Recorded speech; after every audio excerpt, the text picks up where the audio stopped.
Está sem voz, Michele. Eu quero começar desejando uma boa noite a todas e todos e dizer que começa agora o 7º encontro online do Grupo de Estudos Livres sobre Educação e Inteligência Artificial, carinhosamente conhecido como Geleia. Nosso convidado de hoje tem histórias de pesquisa de ponta e também de superação. Ele é o professor Dr. Luiz Felipe Dias Lopes, líder do grupo de pesquisa Comportamento Inovador, Estresse e Trabalho. Ele é professor titular da Universidade Federal de Santa Maria, no programa de pós-graduação em administração. Atende pelo e-mail lflopes67@gmail.com. É pesquisador do CNPq e FAPERGS e também é integrante do nosso grupo de estudos livres Geleia. Como eu não sou inteligência artificial, eu gosto de falar a parte pessoal dele, a parte mais humana. Ele é pai de 2 filhos, sendo o mais velho médico anestesista e uma filha que está no 3º ano de medicina veterinária. Atualmente, ele tem 2 cães idosos e 2 gatos que não têm nome. A vida toda foi esportista, porém, o destino apresentou uma infelicidade. Ele sofreu um atropelamento andando de bike. Lutou 30 dias na UTI e 4 meses de recuperação. Hoje ele é um sobrevivente e segue curtindo a vida e fazendo pesquisas de ponta sobre saúde emocional. E é nessa vibe de superação e alto astral que vamos receber nosso palestrante que abordará o tema Escala de Inteligência Artificial Emocional, Validação e Prospecção. A palavra é sua, professor. Muito obrigado, Michele. Vocês estão ouvindo? Estão vendo a minha tela? Sim, estamos vendo a tela. Vocês estão vendo a minha projeção? Sim. É porque não aparece para mim, viu? Por isso que eu perguntei, porque isso que eu disse no Meet, ela fica uma segunda tela aqui. E aqui não, tá ficando a segunda tela lateral aqui, por isso que eu estou perguntando. Porque eu nunca usei projeção no Teams, tá? Por isso que eu perguntei. Tá certo? Tá? Então, gente, obrigado então pelo convite da Michele, o prazer, Felipe, conhecer o Cristiano aqui, a Lúcia também. São os 4 que eu estou enxergando aqui na minha tela, tá? Então, prazer imenso estar aqui e poder compartilhar essa escala que surgiu, assim, eu sempre gosto de comentar com meus alunos, meus orientandos, né, que eu vou dormir pensando em pesquisa e acordo com temas, assim, bem mirabolantes na minha vida, que eu sento no computador e começo a colocar tudo aquilo que eu sonhei, eu tento colocar em realidade. Né? Então, um desses sonhos aí, eu fui dormir com a inteligência artificial e acordei pensando, por que não, né? E a gente preparar uma escala, que não sei como é que ela vai ser em termos de repercussão na academia, que possa medir essa inteligência artificial, mas o quanto ela se relaciona emocionalmente com a gente. Né? Porque eu, como sou usuário da inteligência artificial, principalmente do chat GPT, quando eu estou conversando com ele, eu me sinto como se eu estivesse trocando ideias com outra pessoa. Foi aí que me veio essa ideia de por que isso não é uma emoção, tu trocar, principalmente quando ele te responde alguma coisa que tu não tinha conhecimento daquilo e surge aquilo com a maior naturalidade e tu acaba até mesmo olhando para a tela, obrigado. Agradecer a tela pela aquela luz que a inteligência artificial acabou te gerando naquele momento. Então, foi através disso que me surgiu essa ideia de verificar o quanto as pessoas interagem emocionalmente com uma inteligência artificial, tá certo? Então, só para contextualizar, assim, de onde surgiu isso, né? Então, parece que uma ideia é doida, mas aí eu fui para a internet que tem gente mais doida que eu, né, que também estuda inteligência artificial e principalmente a relação do ser humano com a inteligência artificial, que a gente uns usam robô, outros usam outros nomes, né? Então, para isso, eu tento mostrar para vocês aqui como é que dentro da psicometria a gente trabalha com escala. Trocou a tela aí, Felipe? Só me responde. Tá.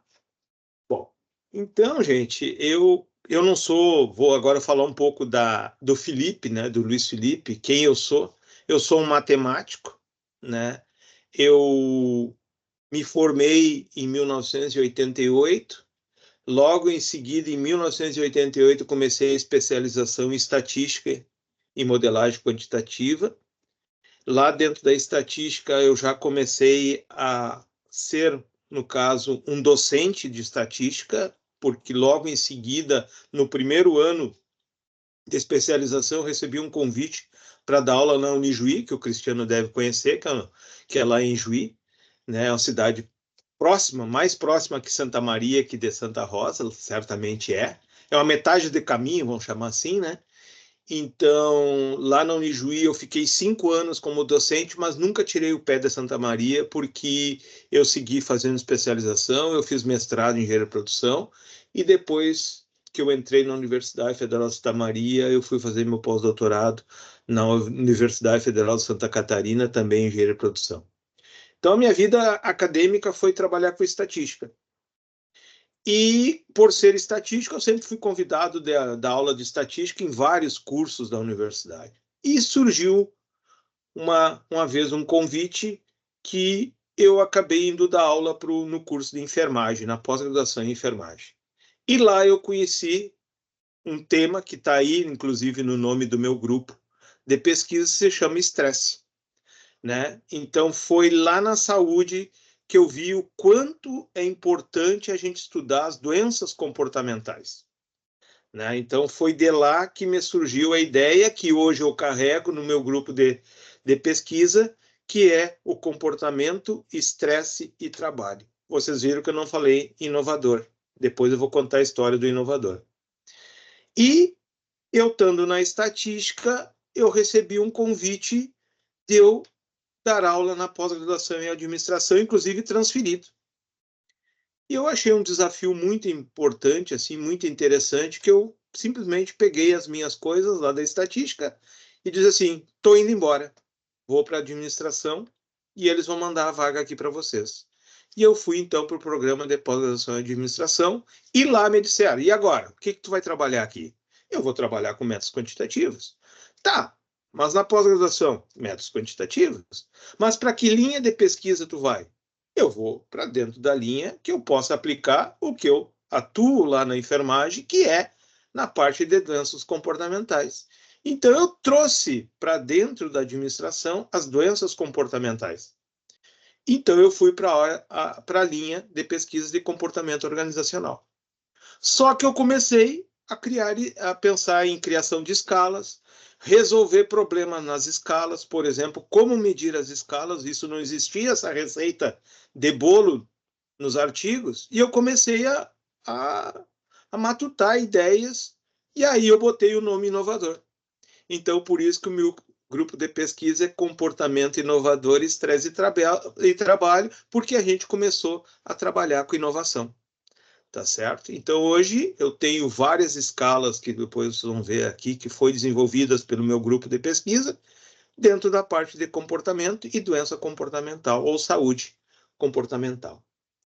Mas, para isso, a gente acha que a gente está se metendo num mundo que a gente não conhece, que é a psicologia, né? Então, eu tive que estudar mais, eu tive que conhecer a psicometria, eu tive que conhecer mais a parte psicológica, e aí eu fui aprofundando o meu conhecimento dentro da psicometria, e hoje eu trabalho com essa parte de criação de escalas, né? Então, eu trago aqui o conceito para vocês de o que é uma escala psicométrica, mas eu sempre falo, a gente não faz um diagnóstico dentro de uma escala.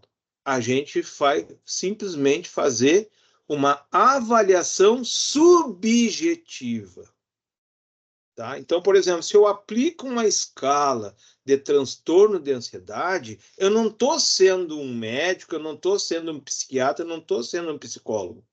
Eu vou mostrar isso subjetivamente, o quanto aquele grupo de indivíduos sofre em termos de ansiedade. E isso vai para qualquer tipo de escala psicométrica. Então, nós, pesquisadores, vamos fazer um diagnóstico subjetivo. Então, cabe o médico, ou até mesmo o profissional de recursos humanos, cabe a ele fazer outros diagnósticos, basta ser se é em comportamento organizacional ou se é em doenças comportamentais. Tá bem? Então, essa é a introdução que eu quero dar para vocês. Então, eu trouxe aqui para vocês alguns exemplos de escalas que nós já criamos. Então, a primeira escala que eu criei, junto com uma orientanda, que é a Adriane Fabrício, isso foi em 2020, numa tese de doutorado. A Adriane Fabrício, ela é lá, inclusive, de Ijuí. A Adriane Fabrício estava de férias em casa e marcou comigo um encontro em fevereiro. E ela me veio com a ideia que ela queria construir, que ela queria não, que ela queria aplicar uma escala de florescimento. Ela me trouxe um livro, Florescer, né? E me entregou, ó, professor, o que tu acha desse tema? Eu digo, muito legal, gostei do tema. Mas o que tem de escala aqui? Diz assim, não, tem 8 perguntas. Mas tu acha que 8 perguntas é o suficiente para tu conhecer ou falar sobre o tema florescimento? Eu disse, não. Então tu acha que usar essa escala que tu está me propondo aqui vai nos trazer alguma coisa interessante sobre o florescimento? Por exemplo, eu não conheço nada. Tu está me apresentando pela primeira vez. Assim, pois é, professor, também não tenho noção. Mas e por quê? Tu já leu todo esse livro? Eu sei de cabo a rabo. Então, parei só um pouquinho. Se tu conhece o tema florescimento, por que tu não cria uma escala? A tua escala de florescimento. E surgiu lá. Tá, mas eu tenho que qualificar em março. Não tem problema. Tu tem 30 dias para fazer uma proposta. Não precisa trazer a escala pronta. E aí surgiu essa primeira escala da Fabrício aí, que é a escala de florescimento no trabalho. E aí surgiu as ideias de fazer mais. Depois veio a escala de competência docentes, que essa escala já está publicada em inglês, né? Publicamos esse ano, 2024, numa revista do Canadá de ensino, tá? Que é da Fabiane Chapinotto. Logo em seguida, eu fiz mais uma escala junto com uma orientanda, que é a Daniela Flores, que é essa escala de inovação social para a agricultura familiar. Essa escala eu fiz para um projeto que eu aprovei no CNPq. Depois nós fizemos essa escala de mensuração de comportamento inovador, que foi uma outra tese de doutorado, que é da DAPER. E depois eu resolvi fazer a minha escala. Mas eu, como não sou egoísta, eu sempre convido os meus alunos a estarem junto. Então, vocês veem ali que eu criei o inventário de saúde emocional no trabalho, que é uma escala que hoje já está no Prelo, tanto em português e em inglês. Então, é o Lopes et al. Ali, tá bem? Então, essa é uma escala que já está sendo avaliada em revista. E hoje nós estamos criando escalas. Então, só esse ano nós temos a escala de inteligência artificial, que nós estamos conversando aqui, né? Também, a semana, acho que faz menos de um mês, eu não botei ali no grupo, porque a gente está falando em IA, mas a gente criou uma escala de fatores determinantes do consumo alimentar fora de casa, tá? Comportamento inovador e potencial de inovação disruptiva, que é de uma tese de um aluno meu, que inclusive está aí em Santa Catarina, aplicando, no caso, a pesquisa dele. Depois, uma escala de avaliação de inovação universitária, que é para gestores e para estudantes universitários. E resolvemos fazer, essa foi a última ideia que surgiu há menos de um mês, que é uma escala de felicidade no trabalho. Eu já apliquei, eu acho que umas 2, 3 escalas de felicidade e elas estão muito desatualizadas. Então, nós vamos atualizar essa escala de felicidade, que é a Pegoraro, que a Daniela Pegoraro vai começar, já está na leitura sobre o tema felicidade, e nós vamos construir essas escalas. Então, é assim que surge. Tá? E surgem novas ideias, aí vai surgindo e a gente vai criando.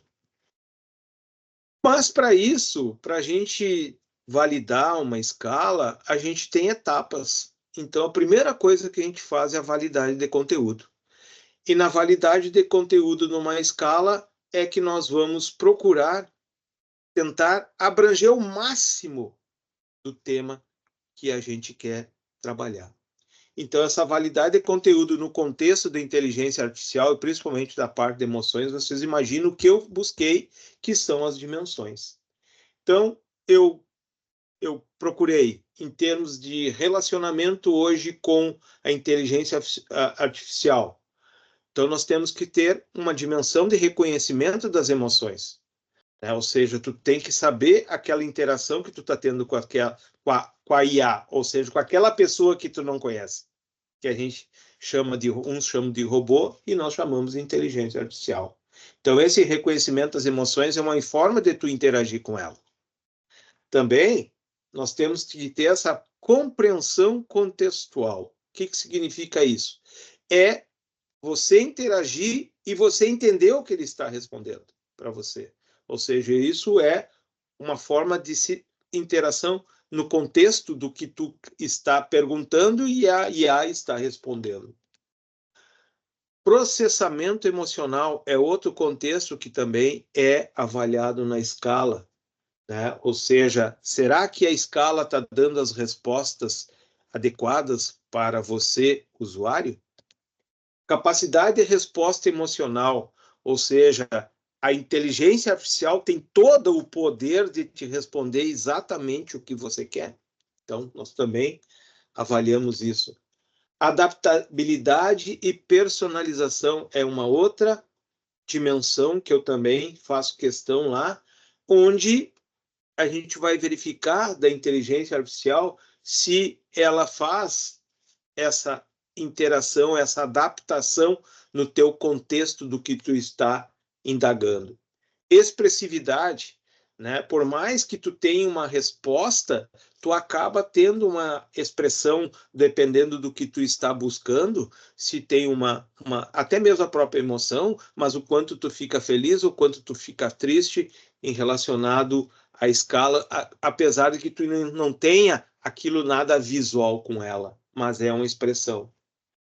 Empatia e relacionamento, né? Tu acaba tendo essa relação com a inteligência artificial, então tu passa a ter, parece que um amigo que tu vai compartilhar as tuas dificuldades e ele vai trazer as respostas. Então, essa é empatia.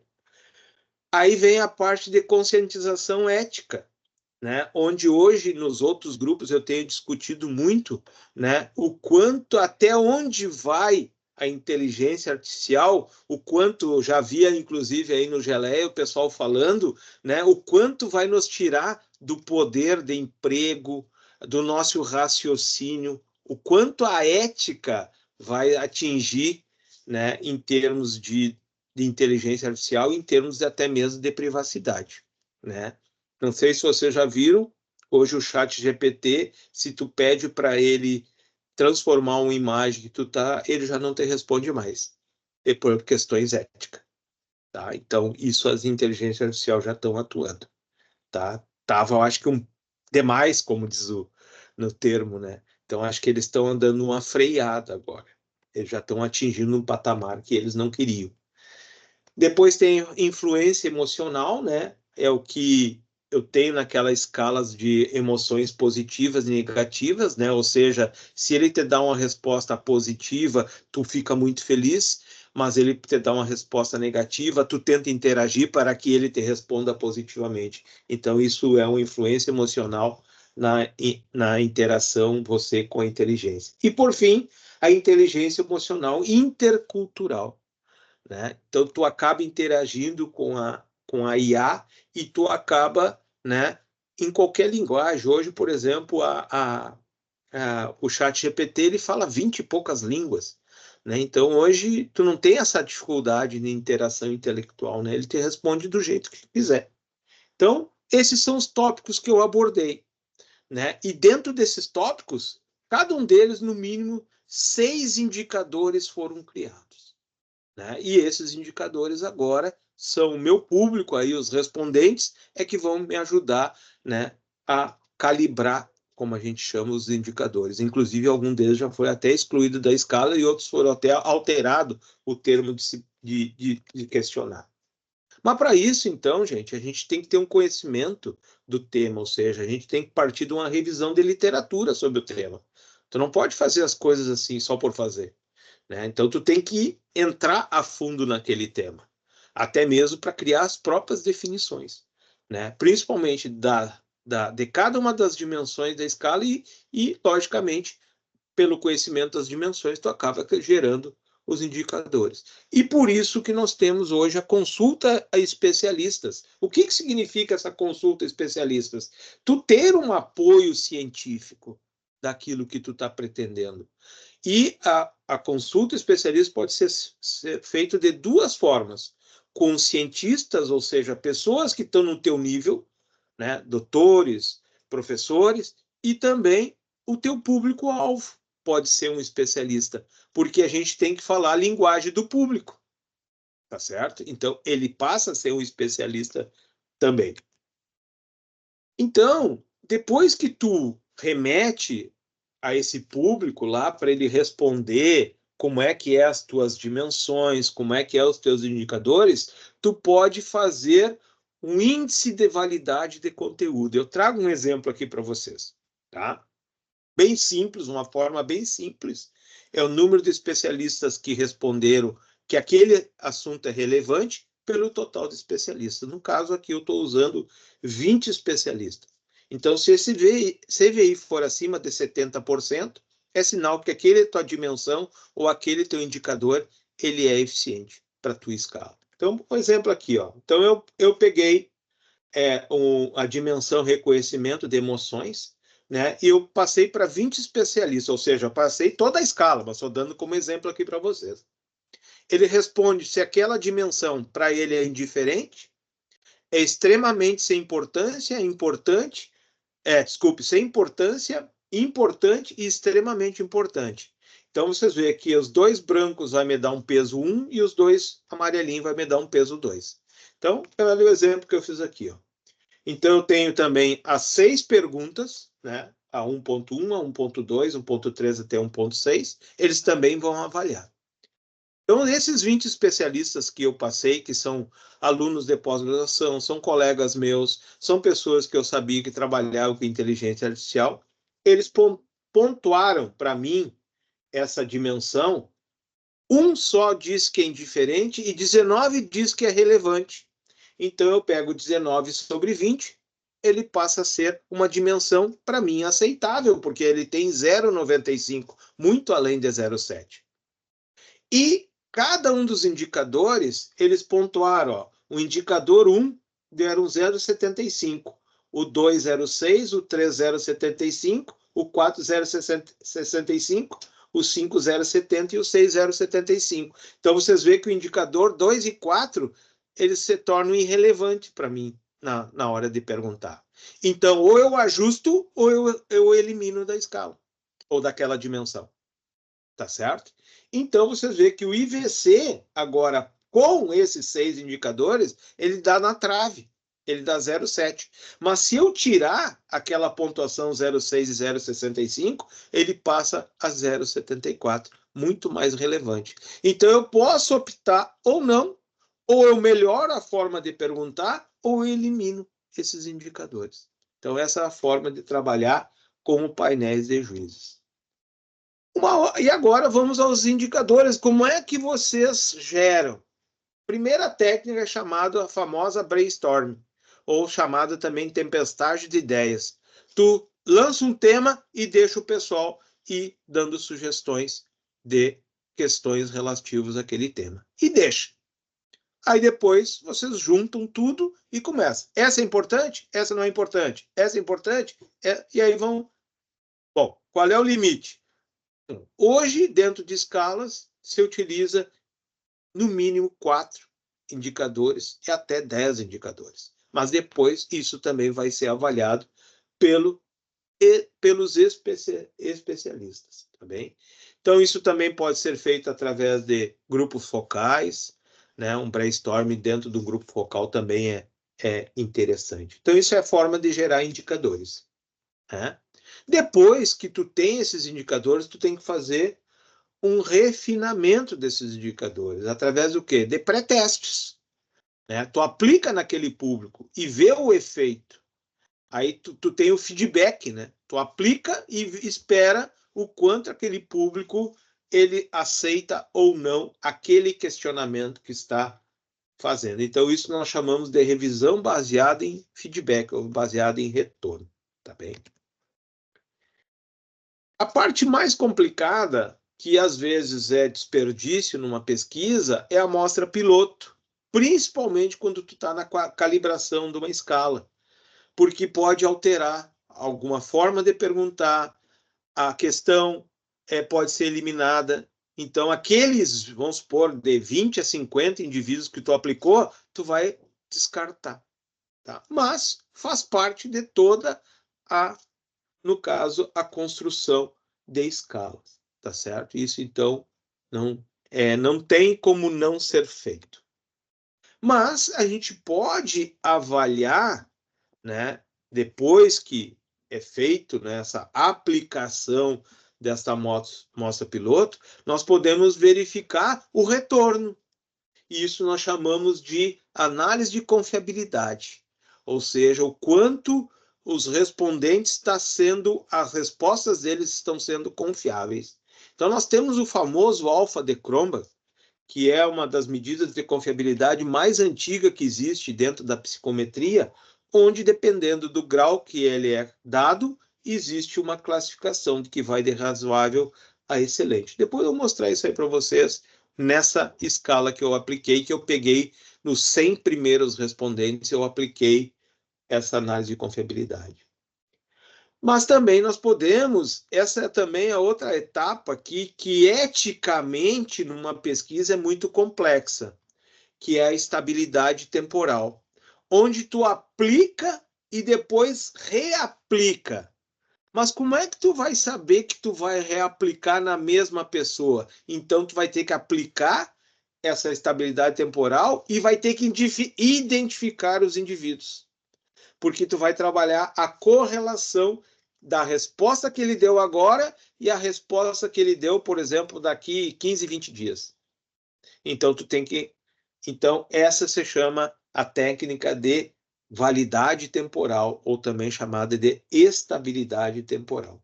Tá? Então, aqui depois, Felipe, eu posso te passar esse material aqui, tá? Então, estou cuidando do tempo aqui também. Então, aí tu aplica uma segunda vez e faz a correlação.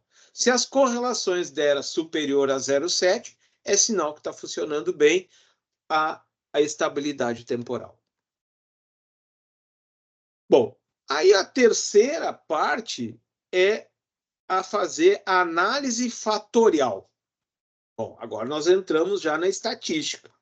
Análise fatorial é uma técnica estatística onde eu vou analisar o quanto as minhas perguntas, os meus indicadores, estão se correlacionando com a minha dimensão. Ou seja, o quanto eles estão contribuindo com a dimensão. Tá? Então, isso nós aplicamos uma técnica chamada de análise fatorial exploratória. Isso qualquer software de estatística que trabalhe com estatística multivariada, ele faz. No caso, eu uso o SPSS. Então, a análise fatorial exploratória, ela vai medir essas relações dos meus indicadores com a minha dimensão. E depois eu posso fazer uma análise fatorial confirmatória, que aí eu vou usar uma técnica muito mais apurada, que eu não vai dar tempo de apresentar hoje para vocês, que é dentro de modelagem de equações estruturais, onde eu preciso relacionar as minhas dimensões entre elas. Tá? Então, aqui eu vou mostrar bem rapidinho para vocês aqui os testes que é feito na análise fatorial exploratória.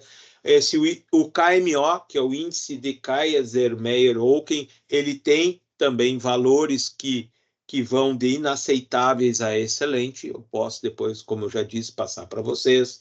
O teste de esfericidade de Barter, que é uma correlação múltipla, onde eu vou correlacionar todos os meus indicadores, tudo de uma vez só. Ele gera um valor, onde esse valor tem que ser significativo. Dentro da análise fatorial exploratória, se vocês pegarem o software, tem várias formas de eu extrair os fatores. Aqui eu vou dar 2 exemplos, mas vou mostrar qual deles que eu utilizo. Então, tem o TECA de máxima verossimilhança, que eu trago as vantagens e as desvantagens, e tem a fatoração pelo eixo principal, que também se chama FEP. Hoje, dentro de escalas, se utiliza mais a fatoração pelo eixo principal. Pode até usar a máxima verossimilhança, mas essa aqui é a mais indicada. Então, eu trago aqui, né, as vantagens e as desvantagens para vocês terem aqui. Depois, como eu disse, esse material vai estar à disposição de vocês.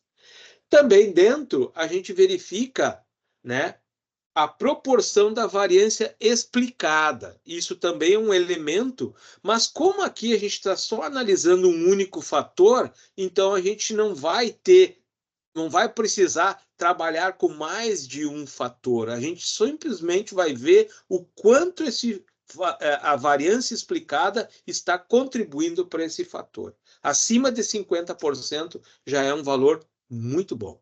Depois eu vou mostrar também para vocês no exemplo. Aqui são as cargas fatoriais, como eu falei para vocês, que é analisado dentro da análise fatorial exploratória, onde eu trago essa tabelinha final ali, que ela depende do tamanho da tua amostra. Como hoje eu vou mostrar um exemplo para vocês com n igual a 100, toda carga fatorial acima de 0,55 é considerado aquele indicador está contribuindo muito bem para a minha dimensão. Aqui nós não trabalhamos com rotação dentro da análise fatorial exploratória. Eu vou justificar por quê. Porque nós trabalhamos com um único fator. Tu só trabalha com rotação se tu tem análise fatorial com múltiplos fatores. Ou seja, por exemplo, tu tem uma escala lá com 4 ou 5 fatores, aí tu pode fazer uma rotação. A rotação é uma forma de fazer uma limpeza nas relações indicadores com as dimensões. Eu trago também aqui as técnicas mais utilizadas, Varimax, Promax, mas aqui nós não vamos trabalhar com isso. Também analisamos as comunalidades. As comunalidades ela é muito parecida com análise fatorial, só que as comunalidades é um coeficiente que parece que dá a carga um pouco menor, ou seja, valores acima de 0,4 é porque ele já tem uma boa comunalidade, os indicadores com a dimensão. E aqui, como eu disse para vocês, isso eu não vou apresentar hoje, mas vou deixar aqui também, né, que é a análise fatorial confirmatória, que ela só funciona quando eu trabalho lá em equações estruturais, ou seja, em modelagem. Tá? Então, eu só vou trazer aqui para vocês, só para vocês terem aqui o que faz, né, o que se analisa, as vantagens de se trabalhar, o que se trabalha dentro da validação de uma escala, que é a validade convergente, é a validade discriminante. Dentro da validade discriminante, nós trabalhamos com as cargas fatoriais cruzadas, com critério também conhecido por Fornell-Larker, que foi criado em 1981 por eles mesmos, os próprios autores, e o critério também heterotrite monotrite ratio, que é um critério criado por Hensel, Ringel e Sartre em 2015. Tá? Esse critério é muito importante como validade discriminante dentro da análise fatorial confirmatória. Porém, chegamos a uma revisão final, né? Todo mundo me pergunta, professor, existe uma forma de eu calcular qual é o tamanho ideal da minha amostra para eu trabalhar principalmente com análise fatorial confirmatória? Tem. O Daniel Sopper, criou lá no site dele, que está projetado aqui para vocês, ele criou uma calculadora.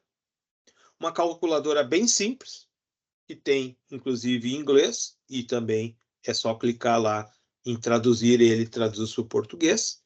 Então, vocês colocam ali, ó, número de variáveis latentes, ou seja, número de dimensões da tua escala, e o número de variáveis observadas, que é o número de indicadores. Então, vocês colocam lá, vamos supor, a minha escala tem 50 perguntas e 5 dimensões. Eu coloco ali, clico no calcular, ele me dá a amostra mínima, para mim validar a minha escala.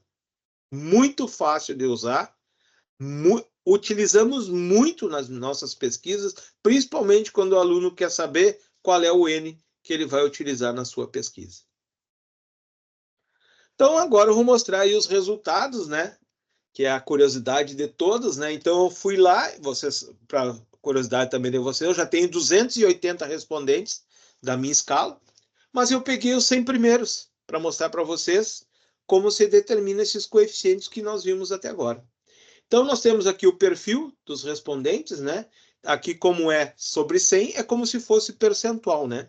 67% são do público feminino, né? A grande maioria dos nossos aí respondentes da nossa escala estão de 18 a 30 anos, né? E a grande maioria também são casados, né? Então, esse perfil dos 100 primeiros respondentes. Agora, interessante aqui, né, é a formação, né? Muita gente da graduação está procurando trabalhar hoje com inteligência artificial, mas olha o mestrado e o doutorado aí, ó, tá? Então, dá em torno de 40% estão fazendo o mestrado e o doutorado. Olha as áreas ali, ó, ciências sociais aplicadas, 35% do pessoal aí é das ciências sociais aplicadas. Depois vai para as humanas. Então, vocês veem que as engenharias é quem menos usa a inteligência artificial. A inteligência artificial parece que partiu de lá, né? Mas é o que são os menos usuários, tá certo? Depois vai para a ciência da saúde, o pessoal da ciência da saúde tem usado muito inteligência artificial, tá? Como eu fiz na apresentação, né? O meu filho usa muito inteligência artificial, né? Ele consulta muito essa parte da inteligência artificial, gosta muito dessa parte de tecnologia. Então aqui, só para vocês verem que olha só a confiabilidade que eu tenho de todas as questões de uma vez só. 0,976. Absurdamente confiável a minha escala, num contexto geral. Agora eu fiz aqui só para vocês verem por dimensão. Ó, 0,903, 0,766, 0,89. Todas elas, nenhuma abaixo de 0,7, com 100 respondentes. Então, todas as minhas dimensões são muito confiáveis. Aqui, o que eu disse para vocês, o teste de KMO, ele acima de 0,8, ele é muito bom, então ele está 0,826, e o teste de Barth significativo. Olha a proporção de variância explicada, que acima de 50% já é bom. Só essa dimensão, claro que é reconhecimento de emoções, eu tenho 10 dimensões para rodar isso aí, né? Vou mostrar só uma aqui para você. E está em 64% a variância acumulada. Então está muito bom.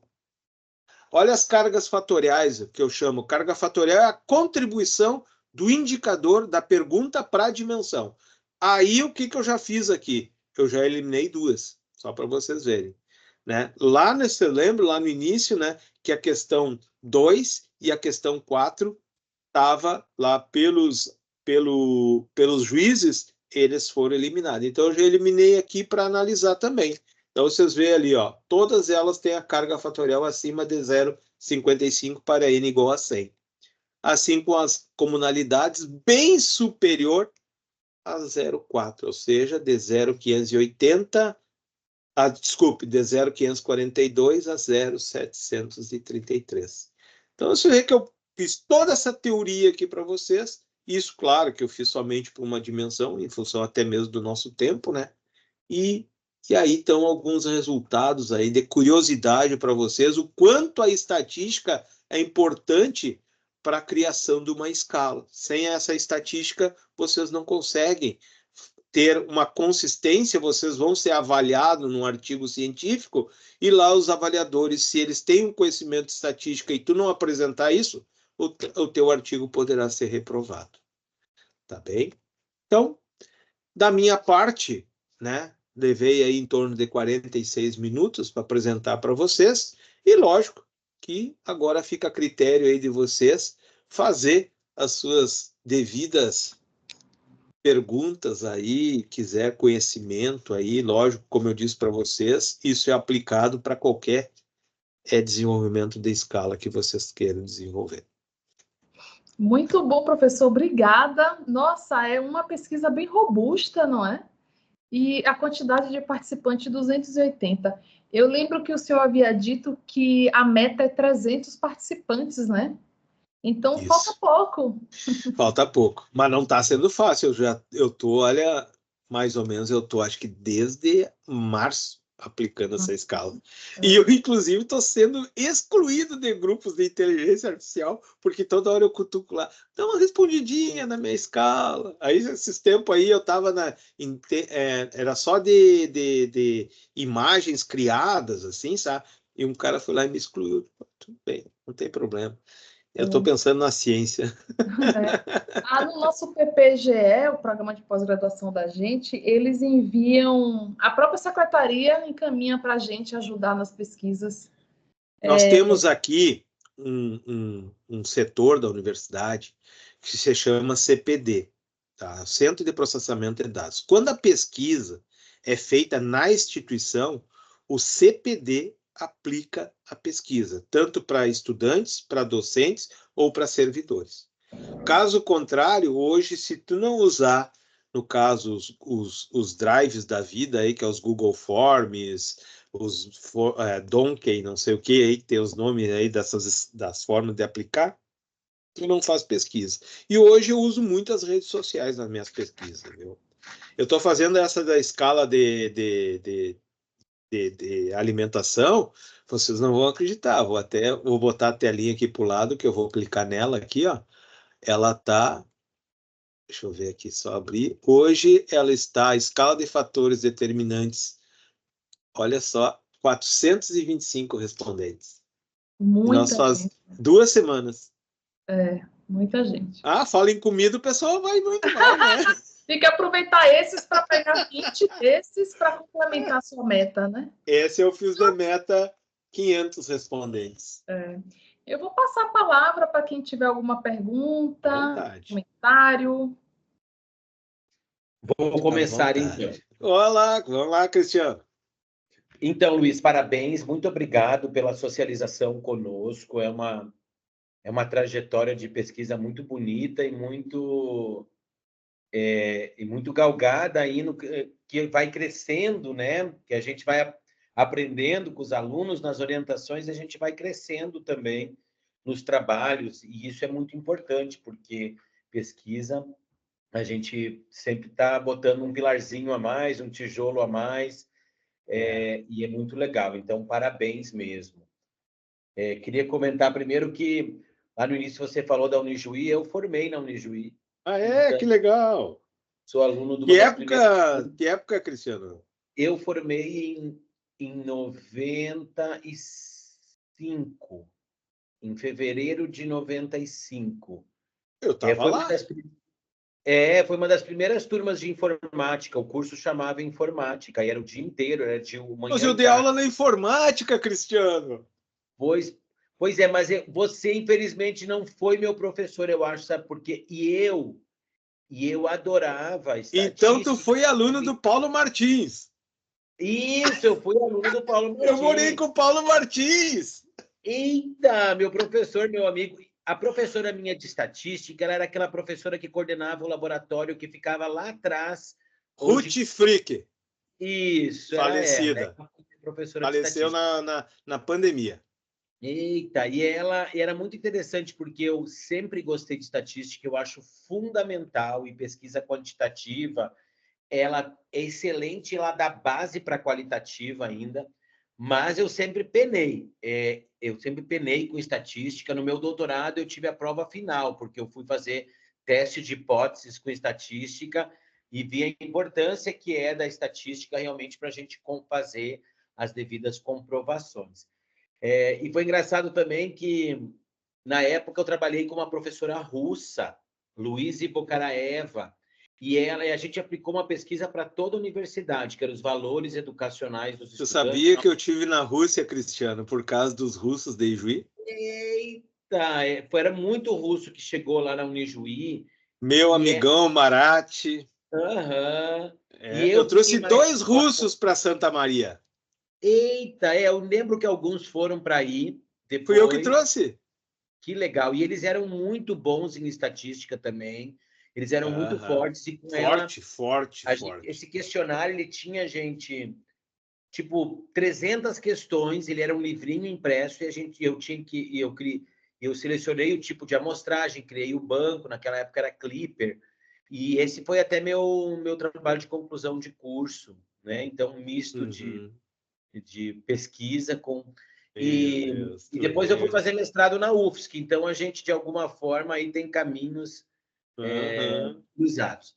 Eu queria te parabenizar, mas eu queria fazer uma reflexão também, porque Claro, a gente claro. tem eu pesquiso com morte e tecnologias, eu pesquiso com governo eletrônico, minha tese foi sobre democracia eletrônica, e eu tenho pesquisado muito gênero e tecnologias, porque o meu pós-doutorado aqui é sobre um projeto de equidade de gênero para mais mulheres nas áreas das engenharias, nas áreas STEM, nas áreas da computação. E aí nós estamos também, ficamos um grande survey, vamos aí fazer várias inferências agora sobre os dados.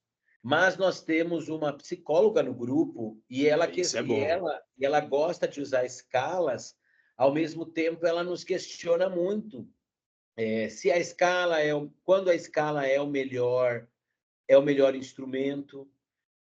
Às vezes ela não nos deixa usar porque ela diz que essa escala é só da psicologia, então vocês não podem fazer uso dela se vocês não são psicólogos. Por Então eu isso queria que eu falei a palavra lá no início, subjetiva.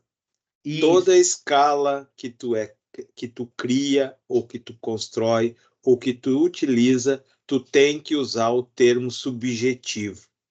Todo o teu diagnóstico, ele é um diagnóstico subjetivo, tá? E isso é importante. Tu não pode se tornar um psicólogo porque tu está usando uma escala. sim. Então é mais ou menos nessa vibe a minha pergunta para ti, mas por exemplo, um pesquisador, quando você vê que ele pode usar uma escala ou que ele deve usar a escala em detrimento de outros métodos, porque aí assim, você pode dar um exemplo, se quiser, para nós. Sim. Tá pronto isso, eu estou usando essa IA assim, e aí eu Uhum. acho melhor vou usar essa escala aqui de inteligência Sim. emocional, babá, Aham. porque ela é recomendada. Mas não, se você quiser ver isso, você tem que ir lá para uma escala da psicologia, se Sim. você tem que... o limite do uso da escala e uma exemplificação Assim, aí. ó, quer dizer, não é que eu dou limite, tá? Porque a gente trabalha com comportamento organizacional, então uma escala ela não tem esse lado psicométrico da psicologia, tá entendendo? Estudar comportamento é um pouquinho diferente de estudar doenças comportamentais, onde tu vai trabalhar com a emoção ou que tu vai trabalhar com a saúde do indivíduo, tá? Saúde emocional. Então, eu sempre dou a seguinte dica para quem vai trabalhar com escalas: use um complemento. A escala é uma medida, pode ser considerada quantitativa. Tu vai trabalhar com números bem simples, de 1 a 5. Deles tu vai gerar médias, deles tu vai trabalhar com relação. Mas complementa a tua pesquisa com algo qualitativo. Não quer dizer que tu vai aplicar em todo o grupo, mas e sim, dentro desse grupo, tu sorteia alguém que vai te fazer a parte qualitativa para complementar a parte quantitativa.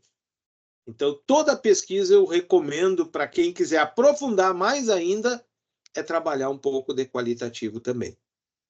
Tá? Então, isso é muito bom. Então, essa é a Muito dica que legal. eu dou para todos. Tá? Não fique só no quant. Não, muito legal. Eu, como venho da parte quantitativa, né, que eu, como estatística, eu fui para o lado quantitativo, eu aprendi a ser qualitativo também, né? E vejo que dá muito efeito, principalmente quando tu vai discutir a parte quantitativa, tu tem a qualitativa também, tá certo? Eu tenho, Luiz, inclusive lá, quando eu ingressei lá na UFMT, porque a gente vem da exata, a gente sabe a importância do quant, né? Da gente ter uma amostragem significante, da gente conseguir analisar os dados estatisticamente.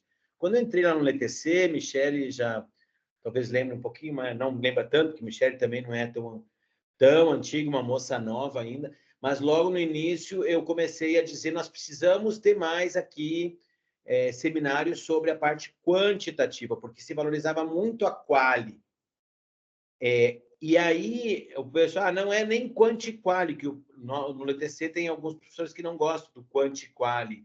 Ela é uma pesquisa quali, por exemplo, né? Vamos aqui fazer uma pesquisa quali, mas os dados quanti, o perfil da pessoa, os que responderam os questionários, não sei o quê, a gente vai dar ali de subsídio. Aí eu sempre disse, olha, mas se esse quanti vai ser dado como, ele tem que ter, dado como subsídio, ele tem que ter validade estatística, né? Não venha com um questionário com 5 pessoas e me dizer que isso tem validade, mesmo que depois tu selecionou dessas 5, 2 para entrevistar. A entrevista tem validade. Por isso que aquela fórmula, Cristiano, é importante, principalmente para escalas, né? Por isso, é assim, ó, toda a parte estatística que nós aqui utilizamos, nós tentamos chegar até equações estruturais, onde nós vamos trabalhar com as possíveis hipóteses, ou seja, as relações entre dimensões, entre escalas. Então, nós precisamos de N's bons. N's bons que eu digo que esteja respaldado estatisticamente, mesmo que não seja utilizando uma inferência estatística, que é o cálculo amostral por fórmula estatística, entende? Que é a amostragem probabilística, tá? Mas eu tento atingir a calculadora do Sopper, tá? Pelo menos tu está respaldado cientificamente que tu está utilizando um N suficiente para validar o teu modelo, tá certo? Isso é importante. Tá? Porque hoje tu, por exemplo, assim, tu tem lá uma população lá de X indivíduos, aplica uma fórmula, aí tu trabalha com erro, tu joga teu tamanho lá para baixo. Aí tu, por exemplo, uma amostra de 1000, tu trabalha com 100 indivíduos e diz que é estatisticamente significativo. Realmente é. Só que para nós, em equações estruturais ou aplicação de escalas, o N é muito pequeno. Claro. Tá entendendo? Não, perfeito. Olha, Luiz, eu vou, inclusive, depois já estamos em contato no grupo para a gente ver se consegue aplicar alguma escala. Vemos com a Michele, com quem mais tiver interesse, a gente vê algum estudo na área de A que a gente esteja fazendo para aplicar alguma escala sua e conhecer melhor. E parabéns pelas publicações também. Obrigado. Obrigado. E depois aí temos só que pegar contigo esses links, né, que estão na apresentação para visitar. Não, eu passo aí para você, sim. Depois eu só arrasto ali para pro grupo ali, tranquilamente. Bom. E gostei da tua frase sobre o chat GPT, que tu disse que eles devem ter pensado, né? Atingimos um patamar que era o que eles queriam, né? Deixar tudo aberto, tudo. Agora nós vamos subir, agora tem que descer. Tudo que sobe, desce. É isso. Agora nós vamos baixando a bolinha, como diz, né? Então, bem interessante essa questão. É verdade, é verdade. A única inteligência artificial que eu já utilizei hoje foi o ChatGPT. Eu já olhei as outras, já assim, mas é a que eu uso no meu dia a dia. Inclusive, eu tenho a versão paga, né? Então, ele está agora no ChatGPT Orbit, né? 4.0 Orbit. É o que eu uso no meu dia a dia, assim, quando eu preciso fazer alguma consulta. Inclusive, esses dias eu fiz uma consulta que, assim, ó, eu não sei onde é que vai chegar, velho. Uma colega, como eu sou matemático, né? Eu tenho um grupo da minha época de formatura, né? Inclusive, a Universidade Franciscana, naquela época que eu estudei lá, se chamava Faculdade Imaculada Conceição. Então, nós chamávamos de FIC. Eu tenho um grupo da FIC, tá? E uma colega disse assim, pessoal, o meu filho está fazendo engenharia elétrica e ele me mandou aqui uma integral tripla. E eu não me lembro mais o que é isso. Juro para vocês, ela mandou numa folha de papel escrita à mão. Olha o que eu estou dizendo para vocês. Eu peguei o print daquela folha, joguei no chat GPT e pedi, resolva este problema. Ele resolveu. E deu a resposta que o filho dela estava em dúvida. Claro. Cara, assim, ó, em segundos, deu a resposta. Integral tripla. De uma foto de uma coisa escrita à mão. O problema é que depois, se um estudante faz isso, depois ele chega na prova e o professor diga, faça aqui o cálculo da integral. Já era. Noites inteiras nossas de estudo para conseguir derivar uma integral na faculdade, né? Verdade. Era. Então, são os Só desafios, eu né? sei, porque eu fiz 2 faculdades ao mesmo tempo. Eu fazia matemática à noite na FIC e fazia veterinária na Federal. Eu Eita. estudava de manhã, de tarde, de noite. Chegava em casa da faculdade 11 horas da noite. Eu me lembro, eu vou comer um sanduíche porque agora eu tenho que voltar a estudar porque amanhã de manhã eu tenho prova. Então tinha noites que eu não dormia porque eu tinha que estudar para outro dia. Então E meu dia, sentindo saudades, né, Luiz? verdade, verdade. E o detalhe, estudava escrevendo. Eu É. não conseguia aprender sem escrever. Então, eu tinha que escrever todo o conteúdo da veterinária e todos os exercícios de matemática eu tinha que fazer à mão. Inclusive, na época que eu fiz matemática, eu tive habilitação física. Então, eu estudava matemática e física junto. Eita. É, é. Muito boa pesquisa. Michele, diga! Uma pesquisa bem completa. Eu fico curiosa para saber o resultado final. A gente tem um limite, né? Que geralmente a gente passa, né, Felipe? O limite da gente finalizar em 1 hora exata. Então, eu dizer assim, agradecer muito. Se alguém Muito tiver mais obrigado. comentário, a gente vai Inclusive, continuar não sei se tu lá sabe, agora meu time de futebol joga, né? O Grêmio, eu sou gremista, né? E agora começa às 9 horas o jogo do Grêmio. Ah, então Todo tá mundo bom. tem Boa defeitos, Luiz. sorte. Todo mundo tem Sabia defeitos. que o Cristiano ia poder me criticar. Colorado, Colorado. pode Gente, fechar uma tchau. lista. Tchau, gente. Um Tchau, abraço. gente. Cristiano, pega o meu e-mail e me manda mensagem. Pega o meu WhatsApp e me manda mensagem. Vamos falando lá. Parabéns, Mi. Mas, Tchau, meus Parabéns. queridos. Tchau, Gi. Prazer conhecê-los. ó, Estão sempre às ordens. Mas o Felipe ficou de mão levantada. Tu não vai falar, Felipe? Ah, é, Felipe? Fala aí, cara. Achei que a Michelle que saiu, mas ela já foi encerrando. Diga, não, eu Felipe. ia fazer uma pergunta, né, professor? Mas, Claro, Então, vamos lá. faça. Vou lá. Não tem problema. não, é que assim, primeiro agradecer novamente, né, professor, por ter vindo, né, e ter nos agraciado aí com as questões. Realmente é uma questão muito complexa, né, para quem é das áreas das ciências humanas, é muito complexo esse entendimento, mas o senhor trouxe uma boa base, assim, uma boa... vários recursos, né, que pudesse fazer com que a gente compreendesse esse processo sem ter um conhecimento prévio, né? E aí o que eu queria dizer é que, assim, sou assim, um usuário também de ChatGPT de longa data, assim que surgiu na web, os primeiros comentários, né, já fui logo conhecê-lo, e eu lembro que a primeira pergunta que eu fiz para ele, né, foi quase ali um ensaio, uma entrevista, e eu perguntei se ele era ético, né? E ele me disse exatamente isso, que ele não poderia desenvolver habilidades que fossem especificamente humanas e que essa ética eventual que ele pudesse ter dependeria dos seus desenvolvedores, né? E o que eu aprendi com o tempo, né? Que a gente já tem aí quase 2 anos praticamente, Isso né? De mesmo. ChatGPT e outras inteligências artificiais que foram surgindo, né? Com tudo isso.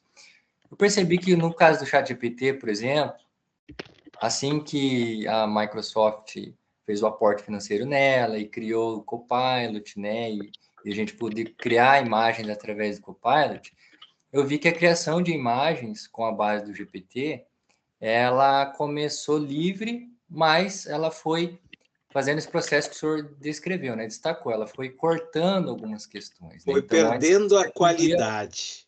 isso, você podia antes pedir, sei lá, uma foto do Neymar, uma foto do presidente Lula, sei lá, algum outro personagem, o Papa, né, de jaqueta, Aham. E ele foi fazia. icônico, e ele fazia. Hoje já E não aí, faz o que mais. acontece foi que isso foi sendo vetado em pequenas escalas, né, hoje em dia você tem que apelar para a engenharia de prompt, né, ou seja, você tem que pedir aquilo sem dizer aquilo para o chat GPT, para que ele possa, né, de certa forma, violar essas diretrizes que ele colocou internamente. O problema é que a gente tem outras alternativas que não cumprem esse propósito, né? Perfeito. Então, eu tenho Por isso que eu contato... fui eliminado daquele grupo lá. Que Exato. lá, gente, pelo amor de Deus, cada postagem que eles faziam, assim, ó, tu ficava. Como é que os caras desenvolvem essas imagens perfeitas, assim? Exato. É espetacular, mas claro, não Sim. é dentro de um chat GPT, é outras tecnologias que são desenvolvidas para a imagem. Exato. E aí a gente tem toda uma questão totalmente ética e mercadológica, né, que vem com isso, né, e aí que às vezes pode ser até, digamos assim, mais desafiadora do que saber ontologicamente dizendo se a IA ela é emocionada, né, se ela tem emoções, ou se a gente pode quantificar isso. Mas é interessante, o senhor deu o exemplo da foto, né, que o senhor colocou lá.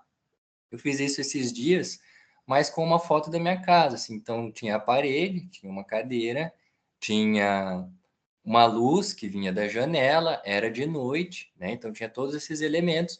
E eu pedi, né, para o Copilot, nesse caso, receber aquela imagem e falar, olha, o que você vê nessa imagem, né? Me traga aqui o que isso despertou. E ela descreveu a imagem emocionalmente, né? Então ela disse que a luz estava sobre a janela, dando um tom de isolamento, né? Um tom de serenidade, que estava à noite, que isso trazia um outro conjunto de emoções, né? Então, ela descreveu com aspectos emocionais, né? Então, assim, a gente está num nível que, de fato, né? Não dá para dizer se esse é um processo ontológico de entendimento da máquina, mas com certeza dá para a gente produzir, né? Ou tentar buscar a produção de uma escala para ver qual que são os níveis dessa interação com nós seres humanos, né? E aí a pesquisa do senhor com certeza, né, nos surpreendeu nesse sentido, né? Foi bastante interessante e estamos abertos, né, Não, para e ouvir o senhor. Felipe, te digo assim, ó, quando eu criei ela e larguei para os especialistas, me chamaram de louco. Eu, Aham, claro que sim. Eu digo, vai ter coisas aqui que até eu fico surpreso assim. Mas a ideia é dar esse pontapé inicial, né, para que novas ideias sejam lançadas a partir daí, né? Então, para mim foi um desafio e, inclusive, até hoje, muita gente me manda no privado, tá muito extensa, essa linguagem não é, mas é uma linguagem que foi colocada em cima de uma inteligência artificial e na relação emocional com ela. Pode ser que a gente, na hora de lançar a escala final, alguns termos sejam mudados seja para se tornar uma atualizado. linguagem mais simples, mas hoje, quem trabalha com a inteligência artificial certamente vai entender aquela linguagem ali, né? Sim, sim. Entendeu? E aí dizer, né, professor, que a gente tem o nosso drive, né, lá, então essa nossa reunião ela fica gravada, né, a gravação Perfeito, dela vai para esse drive, se o senhor quiser compartilhar depois com os seus alunos, né, e tudo mais. perfeito, E também perfeito. esse material, os slides, o senhor pode Não, eu vou encaminhar te mandar agora ali no para o grupo ali e nosso vocês podem e-mail. colocar lá, Sim. tranquilamente. Tranquilo, Mando professor? direto para ti. Cristiano, foi Perfeito. um prazer conhecê-lo, saber Prazer é que meu. tivemos próximos um do outro.